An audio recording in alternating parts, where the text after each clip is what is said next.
Hello friends. Shashi Agrawal channel के अंदर मैं doctor Shashi Agrawal welcome you all.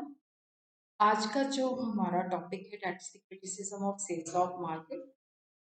इससे पहले हमने सेल्स लॉ ऑफ मार्केट को अंडरस्टैंड किया, फिर उसके इम्प्लीकेशंस को अंडरस्टैंड किया। तो आज हम देखेंगे कि केन्स ने किस ग्राउंड के बेसिस पे सेल्स लॉ ऑफ मार्केट को क्रिटिसाइज किया। अगर आपको मेरा ये एफर्ट सही लगता है तो डू लाइक माय वीडियो, इसको शेयर कीजिए और मेरे चैनल शशि अग्रवाल को सब्सक्राइब कीजिए। दिस इज माई ऐप एडिसम ऐप, जिसको आप गूगल प्ले स्टोर से बड़ी आसानी के साथ डाउनलोड कर सकते हो। और ये जो ऐप है कॉमर्स, इकोनॉमिक्स और मैनेजमेंट स्टूडेंट्स के लिए रेलेवेंट है।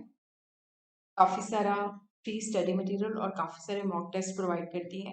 उसी तरह काफ़ी सारे स्ट्रक्चर कोर्सेज भी प्रोवाइड करती है।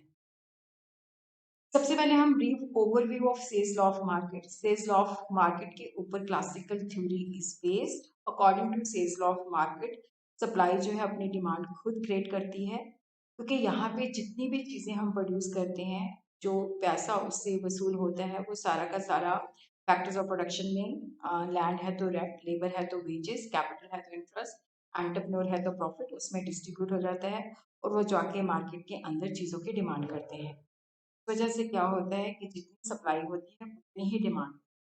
और ये जो लॉ है it is applicable to the barter economy as well as to the monetary economy. But यहाँ पे हम सिर्फ मनी को मीडियम ऑफ एक्सचेंज ही अज्यूम करते हैं। सब कुछ ऑटोमेटिक एडजस्टमेंट होता है, कॉमन की इंटरफेरेंस नहीं होती। जनरल ओवर प्रोडक्शन इम्पॉसिबल है, जनरल अनएम्प्लॉयमेंट भी पॉसिबल है। और ये जो लॉ है that is applicable in the long run.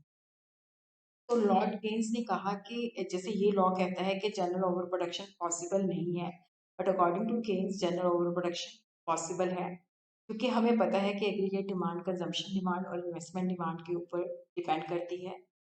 तो जो इनकम कंज्यूम नहीं की जाती उसको हम सेव करते हैं, और सारी की सारी सेविंग इन्वेस्टमेंट के अंदर कन्वर्ट नहीं होती, क्योंकि लैक ऑफ इन्वेस्टमेंट अपॉर्चुनिटी, जिसकी वजह से एग्रीगेट डिमांड जो होती है एग्रीगेट सप्लाई से कम होती है।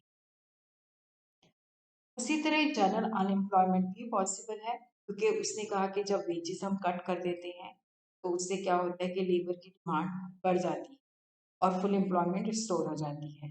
और जब वेजेस कट होती हैं तो उससे क्या होता है कि price of the commodity reduce हो जाती है, और जिसकी वजह से क्या होता है कि लेबर ऑफ द इनकम, जो लेबर है वो भी कम हो जाती है, जिसकी वजह से वो मार्केट के अंदर चीज़ों की डिमांड, उसकी पहले से परचेजिंग पावर भी कम हो जाती है और इफेक्टिव डिमांड भी कम हो जाती है। और इफेक्टिव डिमांड कम होने की वजह से क्या होता है कि प्रोडक्शन भी कम हो जाती है और उससे एम्प्लॉयमेंट भी इफेक्ट होती है।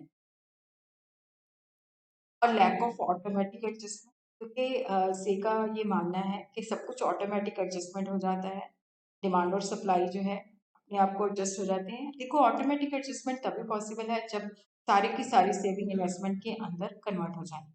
और ये भी ज़रूरी नहीं है कि प्राइसेस में चेंज हो तो डिमांड और सप्लाई के अंदर भी वैसी ही तब्दीली, क्योंकि ग्रेट डिप्रेशन जो है इसी बात की मतलब कहता है कि प्राइसेस फॉल हो रही थी, इसके बावजूद भी डिमांड नहीं बढ़ रही थी। और ये भी ज़रूरी नहीं है कि जो सेविंग है वो सारी की सारी इन्वेस्टमेंट के अंदर कन्वर्ट हो जाए, क्योंकि ये भी हो सकता है कि lack of limited opportunity,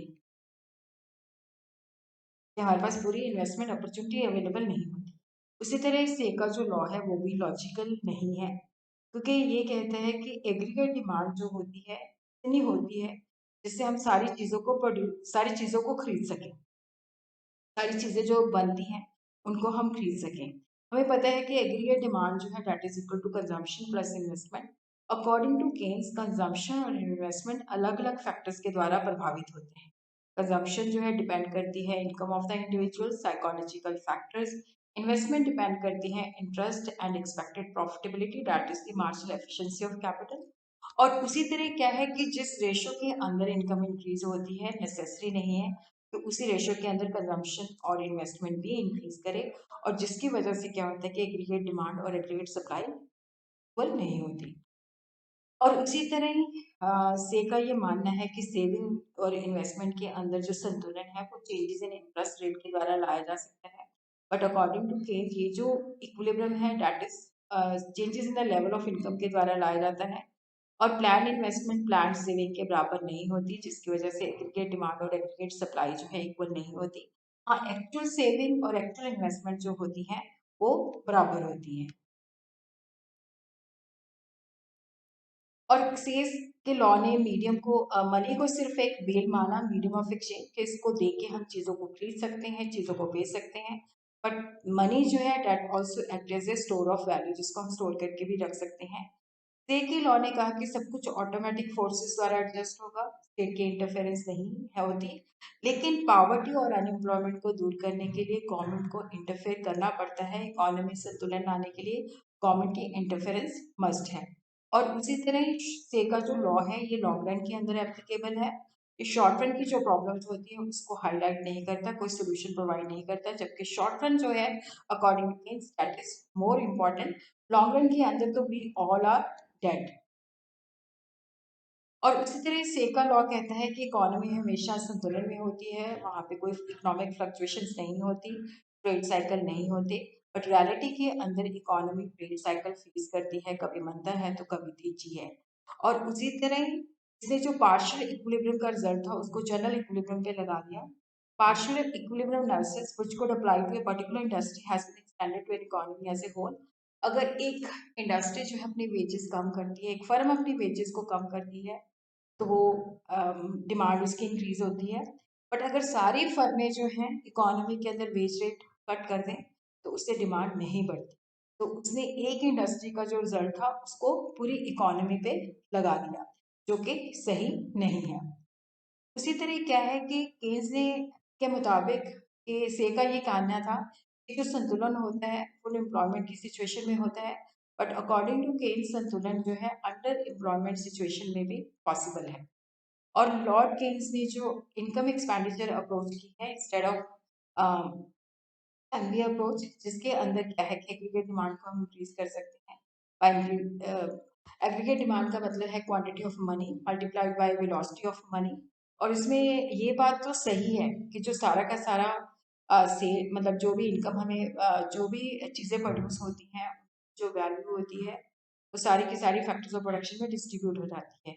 but aggregate demand ये सारा का सारा जो है जो बना होता है उसको हम खरीद लेते हैं, ये ज़रूरी नहीं है, क्योंकि एग्रीगेट डिमांड के दो कंपोनेंट होते हैं, कंजम्पशन और इन्वेस्टमेंट, जो कि अलग अलग चीज़ों के ऊपर डिपेंड करते हैं। और ये नेसेसरी नहीं है जिस रेशो में हमारी इनकम इंक्रीज हो उसी रेशो के अंदर हमारी कंजम्पशन और इन्वेस्टमेंट भी इंक्रीज हो।